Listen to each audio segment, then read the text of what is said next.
भीष्म जी सरसैया पे पड़े हुए हैं और भगवान से कहते हैं कि मैं 70 जन्म तक देख रहा हूं अपनी दिव्य दृष्टि से, मैंने ऐसा कोई पाप नहीं किया जो मुझे ये दंड मिले कि 6 महीना बाणों की सैया पर। तो भगवान ने कहा 100 के ऊपर चलो। एक बार आप राजा थे और एक सांप को उठा करके बबूल के पेड़ में बड़े बड़े कांटों में ऐसे डाल दिया और वो 6 दिन तक तड़प तड़प करके मरा। उसी का परिणाम आपको 6 महीने बाणों की सैया में। तो एक बार किसी एक आदमी का कत्ल किया तो उसको 50,000 जुर्माना या 1 लाख जुर्माना और आजीवन सजा, क्या दंड मिलते हैं? नहीं मिलते। तो हमारे तो न जाने कितने पाप हैं।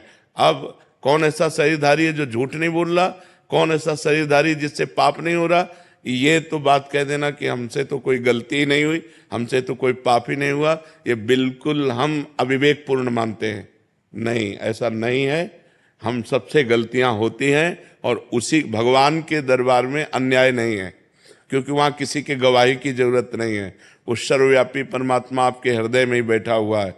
मत्ता परतरम नान्यत किंचिदस्ति धनंजय, मेरे सिवा और कुछ है ही नहीं, तो उसको गवाही की क्या जरूरत है? वो देख रहा है। तो हमको बहुत धैर्यपूर्वक चलना है। देखो, हम कई बार बता चुके हैं कि हमारे शरीर की रचना 2 कर्म से हुई है, पाप और पुण्य, दोनों के मिश्रण से मनुष्य शरीर बनता है।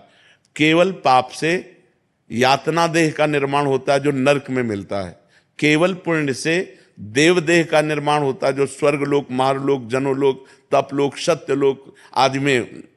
लेकिन मनुष्य लोक में दोनों मिश्रित होते हैं, पाप और पुण्य।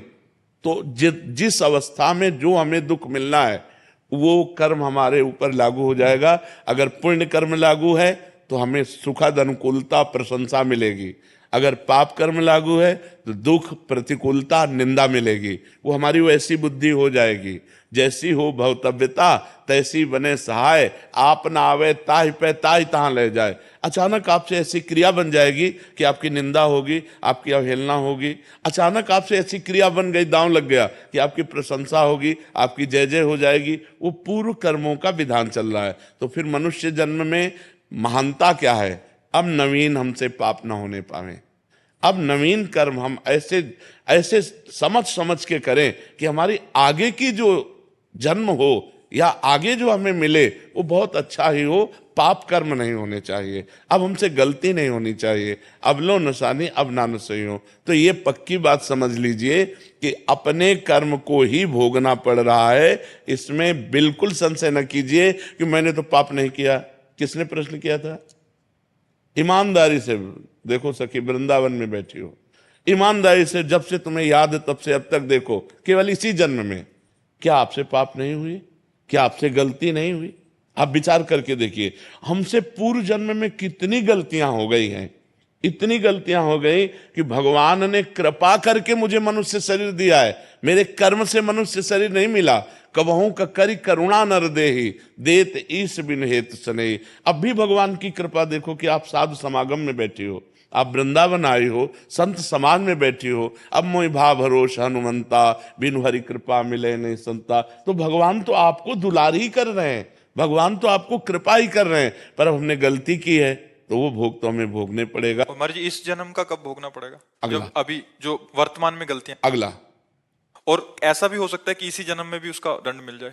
भयानक अपराध, भयानक अपराध, जैसे आप संत द्रोह कर दो, संत निंदा कर दो, किसी संत को मार पीट दो, फिर आपको भयंकर आपको कष्ट। साधु अवज्ञा तुरंत भवानी, भक्तन निंदा अति बुरी भूल करे, जिनको के सुकृत बहुजन्म के छिन्न दाय को, तुरंत अकाल मृत्यु का विधान बन जाएगा, तुरंत अकाल मृत्यु का विधान बन जाएगा, तुरंत भयंकर कष्ट देने। किसी को मार दिया, इसके बाद आजीवन कारागार, और उसको ऊपर से बोले 1 लाख रुपया जुर्माना। तो ये जो हम भोगने आते हैं मृत्यु लोक में, जुर्माना भोगने आते हैं, मूल सजा तो नरक में मिलती है, ये जुर्माना यहाँ होता है, उसको भोगना होता है। तो जो हमें भोगने को मिला उसे मिल, आगे हम कोई पाप कर्म नहीं करेंगे, आगे हम अच्छा भजन करेंगे तो हमें अच्छा मिलेगा। अब कह दो कि किसने देखा, जब चोरी करोगे और जब तुम्हारे डंडा चलेंगे और जब जेल जाओगे तो अपने आप जान जाओगे कि जेल किसे कहते हैं। बोले किसने देखा है जेल? तो तस्मात् शास्त्रम प्रमाणम ते कार्य कार्यो व्यवस्थित हो। शास्त्र जो कह रहे हैं वो सत्य है, वो असत्य नहीं है। अब हम बहुत छोटे हैं, कूप मंडूक हैं, जैसे कुआं का मेढक है ना, एक समुद्र का मेढक गया तो कुआं के मेढक ने कहा कहां से आए? बोले समुद्र से। बोले तुम्हारा समुद्र कितना बड़ा है? इधर से इधर उछला कुआं का मेढक। बोले इतना बड़ा है? बोले नहीं। बोले इतना बड़ा है? बोले नहीं। बोले जिंदगी भर तू उछलता रहे तो भी तू समुद्र की था नहीं पा सकता। अनंत ब्रह्मांडों के रचयिता भगवान ने रचा है, स्वर्ग नरक पाप पुण्य उसका फल दोनों रचे और आपको छूट दे दी है, आप पाप कमा लो या पुण्य कमा लो। तो मनमानी आचरण करने में कोई तो मानता नहीं, और जब परिणाम आता है तब भगवान को कोसता है। तो ये विधान भगवान का बनाया हुआ आपके कर्म के अनुसार है, आपने जो कर्म किया उसके अनुसार विधान बनाया हुआ है।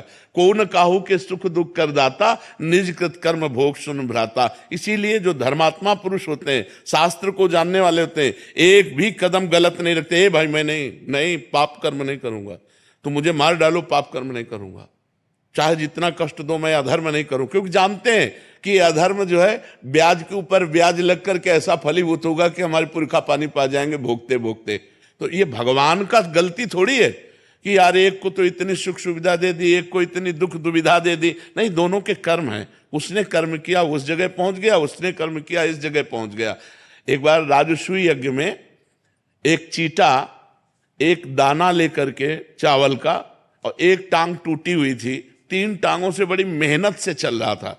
अर्जुन जी ने देखा, भगवान से कहा सर्वलोक महेश्वर श्री कृष्ण, क्या इस पर कभी कृपा नहीं होगी? ये बेचारा चीटा एक चावल के दाने को बड़ी मेहनत से ले जा रहा है। तो भगवान ने कहा तुम्हें पता नहीं मुझे पता है, ये 14 बार इंद्र बन चुका है। राजसूय यज्ञ का वो चीटा जो एक दाना चावल बड़ी मेहनत से ले जा रहा था, वो 14 बार इंद्र बन चुका है। महाराज नहुष इंद्र के पद में थे, और व्यभिचार प्रवृत्ति से इंद्राणी के साथ भाव गलत किया तो तुरंत जो है अजगर की योनि में आ गए। कर्म तुरंत देखो ना, बड़े बड़े अधिकारी को सस्पेंड कर दिया जाता है। आप अपने कर्म जहां उत्तम किए तो आप चढ़ते चले जाएंगे। बुद्धिमान वही है जो सुख दुख को भोग कर भजन करते हुए नया पाप न करे और अपने जन्म को भगवान में समर्पित कर दे। यहां का यश कितने मिनट का? जब तक तुम्हारा शरीर छूटा कौन पूछता है यार? तुम चाहे जिस पद में हो और चाहे जितने बड़े यशस्वी हो, तुम्हारे मरने के बाद यहां जब भगवान का नाम नहीं ले रहे लोग, तो तुम्हारा नाम कहां से लेंगे? और तुम्हारे साथ जाएगा क्या? यहां का बैंक बैलेंस, यहां की वाह, यहां की तुम्हारी पत्नी पुत्र परिवार। अरे जब देह नहीं जाएगा तो तुम्हारे साथ कुछ नहीं जाएगा। दुनिया में लाखों का मेला जुड़ा, हंसा जब जब उड़ा तो अकेला उड़ा। उसे अकेला भोगना पड़ता है, फिर नई योनियों में जाकर के दुर्गति भोगता है। इसलिए होश में रहो, जो पूर्व पाप का कर्म है उसे भोग लो हंसते हुए। आगे कोई पाप मत करो, नाम जप करो और अच्छे आचरण करते हुए विजय को प्राप्त हो। परमात्मा ने तुम्हें खेती दे दी और बीज दे दिया, अब बोते क्या हो ये तुम्हें देखना है। खेती दे दी भारत भूमि में मनुष्य शरीर, बीज दे दिया तुम्हारी बुद्धि। पाप कर्म बोते हो या पुण्य कर्म बोते हो? अब बम्बुल बोओगे, दाग छुआरा खाना चाहोगे तो बेवकूफी होगी। गन्ना बोओगे तो गन्ना मिलेगा, बम्बुल बोओगे तो बम्बुल मिलेगा। अवश्य में भोक्तव्यम कृतम कर्म शुभाशुभम। या मनमानी आचरण करते हैं, इसके बाद भगवान को दोष देते हैं। नहीं भाई, बहुत संभल करके करो, फिर देखो आपको आनंद आता है कि नहीं। हम अंदर की तुम्हें बात कहते हैं, यदि तुमसे पाप कर्म ना हो तो आप देखो आप सुख में ही डूबते चले जाओगे। लेकिन मनमानी आचरण करते हो, पाप करते हो, जब उसका दंड आता तो भगवान को कोसते हो। भगवान एक सर्व समर्थ पिता है जो तुम्हें दे दिया, अब तुम उसका बर्ताव क्या करते हो अपनी श्वासों का, अपनी बुद्धि का, ये तुम देखो। अपनी श्वासें और बुद्धि गंदे कामों में लगाओगे, बोले सफाया करवा दिया, गर्भ गिरा दिया। अरे इतनी हमारे वैज्ञानिकों ने व्यवस्थाएं रखी है कि आप वहां तक पहुंचो ही मती। जब गर्भ आ गया है तो उसको नष्ट करो ही मती। वो भगवान का जीव अंश है, अब आप उसकी हत्या करोगे, उसका दंड मिलेगा कि नहीं मिलेगा? और जब दंड मिलेगा बोले हमने तो कोई पाप किया नहीं। पराये पुरुष से व्यभिचार करोगे, हमने कोई पाप नहीं किया। पराई स्त्री से व्यभिचार करोगे, हमने कोई, हमारा शास्त्र कह रहा है ये व्यभिचार है, ये पाप है।